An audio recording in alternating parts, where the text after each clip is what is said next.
everyone. So, hindi ko pa nakatalakay ito o hindi ko pa nakakomento sa ating farm.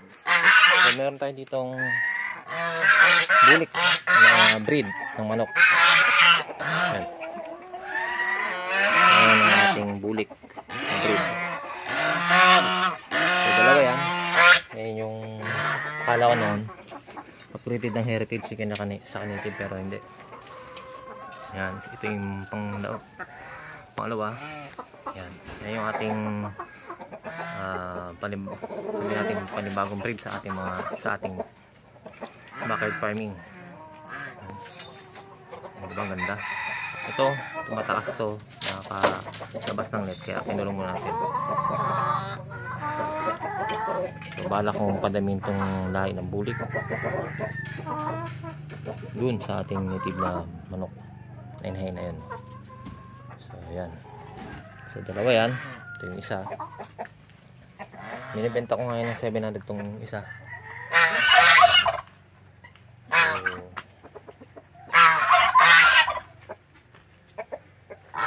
So padamin natin ang bulik dito sa farm para may panibago tayong breed.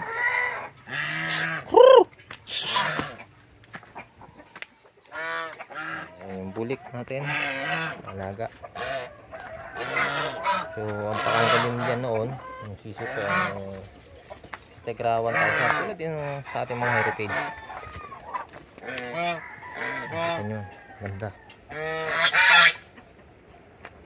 yung bulik na breed ng manok.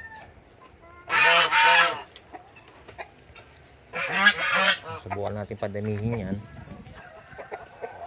So, sa native na meron tayong inahin.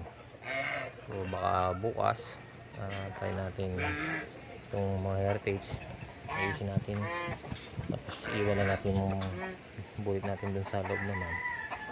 So ayan o, kita nyo naman kung gaano kaganda yung bulik na manok na yan. So yan 7 months old na parehas. So sumasampa na rin yan, which is good. So ayun lang yung pasilip sa ating bulik na breed. So don't forget to like, share and subscribe.